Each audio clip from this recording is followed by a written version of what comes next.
Hi everybody, it's Coach Debbie. How are you? So this is your week 3 video.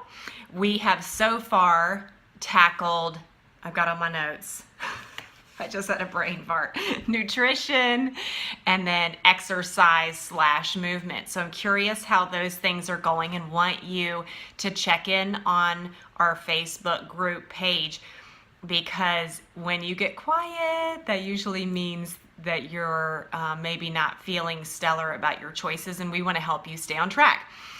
So I'm curious how nutrition's going. Are you limiting your starchy carbs to just one meal a day? Maybe that's post-workout, or maybe that's your dinner time meal. We are not spreading carbs out all through the day.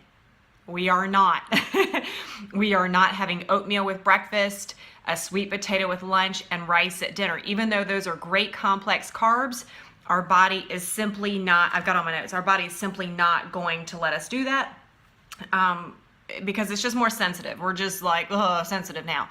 So we've got to cut that down. We're reducing those fats, which does include peanuts, any kind of nuts, nut butter. We're not eliminating, but we are reducing them in favor of getting that protein, because protein is just as satisfying. It takes just as long to digest, but it's going to give fewer calories. Yay! So we do want some fat, but remember, every time you're cooking, you're probably using fats. So a little bit is okay, but the bulk of our diet is protein that's lean and lots of green leafy vegetables.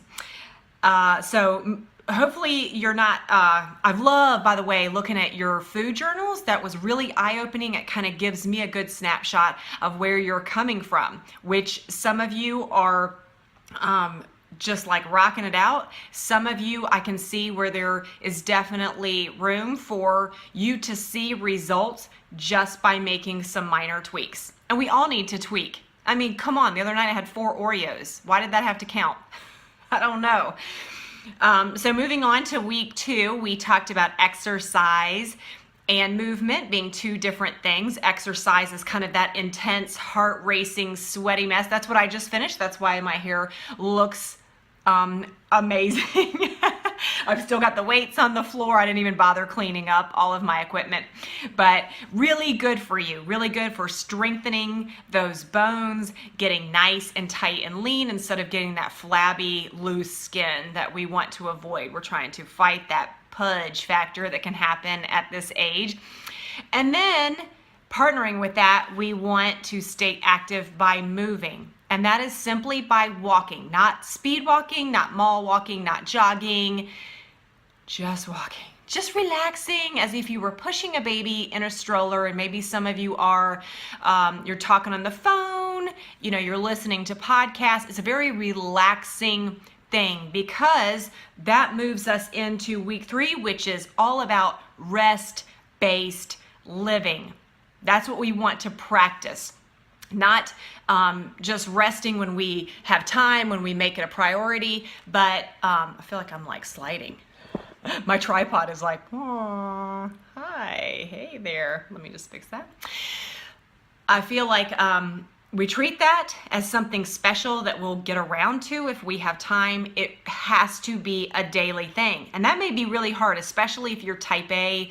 You like to get things done, you want to be productive, you want to make the most of every minute, and to tell you to stop is really hard to hear. So I've created 20 ways to practice self-care. Print this out and put it really where you're most likely to not rest and take care of yourself and chill out and relax. So maybe that's at your desk, at your office, or it's in your car, or I don't know where.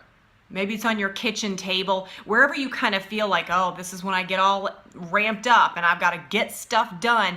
Everything can wait. Consider this as important as the doctor giving you medicine, that yes, the walking can be part of your rest-based activities, and that's why I've given you the calendar as a reminder, as a visual cue for you to decompress, to calm down. We have got to lower those cortisol levels or we're going to get fat. That's just the bottom line. That's just me being really real. It doesn't matter what you want. It matters what you do. And it's really important. I know it seems counterintuitive, like, okay, so I wanna weigh less, so I do less. Yeah, it's crazy. We don't want to end up looking like our grandma. So I'm looking through my notes, making sure I don't miss anything. I did put in your email that we're gonna discuss insulin and cortisol. These are really important. I know that when we go through menopause, the big focus is on the sex hormones. Actually, it's more important than just the sex hormones of progesterone and estrogen and, talking about testosterone. Those are important. We are going to dig into those in the future, but really important to understand the role of relaxation, the role of food, the role of exercising smarter. So, because our bodies are so different, it's really important that I'm trying to look for this one part of my notes, but it's just not like coming to me. But because our bodies are more stress sensitive, we literally just cannot. You see those little things, those cute little pictures on Facebook that's like, I can't even. You really can't even because you're so stress sensitive. And the reason that you're stress sensitive is because those freaking sex hormones have gotten all jacked up. The progesterone falls, the estrogen falls, the testosterone becomes more sensitive. And so as a result, they can't buffer what's going on with stress. You can't fight it internally enough. And so if you can't fight it internally, you've got to fight it externally. So, you'll notice on your little self-care sheet, I did put watch a funny movie. I love funny movies. I just can't watch like serious stuff. I didn't put on there watch TV because I did learn that with your brain, with watching TV, we feel like we're relaxing, and I'll be honest, I do that as my form of relaxation a lot. It's actually not as relaxing as we think it is. Our brain isn't really like coming down.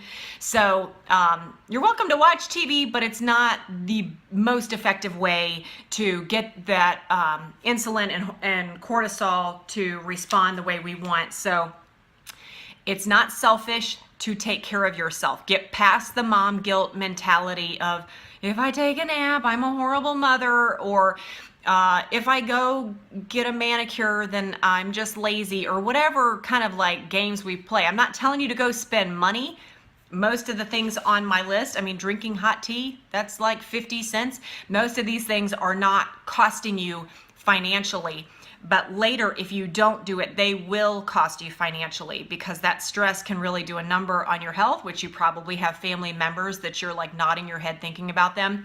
So I want to make sure that you're using your calendar every single week for the entire 12 weeks, that you're getting those workouts done, that you're asking questions on our Facebook group, and that you're eating wisely. Remember, nutrition is the bulk of this program.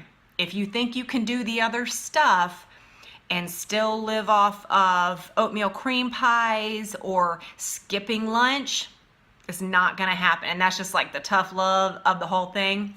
And something interesting that I wanted to make sure I included, when we talk about rest being an obligation, like a fun obligation. Like sometimes I don't want to work out, but I'm like, yeah, I definitely want to like go sit with my dog, or yeah, I want to go watch my kids like play at a park, whatever.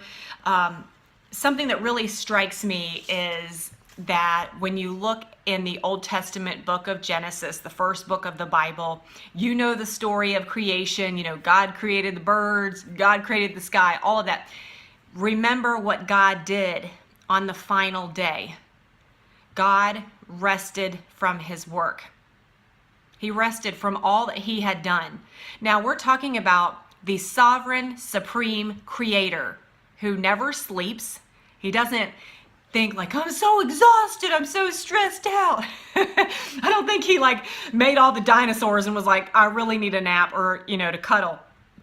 But I think it's important that we remember that if God rested, and I'm going to go ahead and assume that we want to be like God, then we need to model our lives after God. And if God is saying, listen, y'all, let's pause, let's take a rest, he stopped working. He took a break. He observed that Sabbath.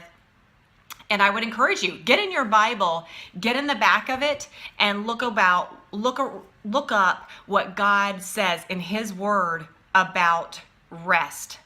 It is crucial. It is not negotiable. And I'm just going to try to like hammer that home. So I want you to post in our 40 with Deb Facebook group. So I want you to search that out, or maybe you hopefully have it marked as a favorite like I do. And I want you to share how you are going to relax this week. Not once this week, every single day. And you're going to have to be intentional, because otherwise you're going to get too busy. You're going to do the wrong things. You're going to be folding laundry, knowing that you need to just pause for a minute. And it can be something very simple. It does not have to be, I got a manicure, a pedicure, a massage, and I went out to lunch with girlfriends, and then we all went to see a movie. That's probably not realistic. So I want to hear what you're doing. It may be something that wasn't even on this list that I created for you. The sky is the limit. I mean, really, what are you doing to take care of yourself, to get those hormones balanced? I want to know. And in case you're wondering, this is my brand new lipstick. Isn't it fabulous? Let me just show you. I'm so excited. This is such a tangent, but look, it doesn't come off. Like, I'm pressing down. Isn't that crazy? Seriously, y'all need this in your life. So let me know if you're interested in more information about my awesome lipstick that I'm addicted to.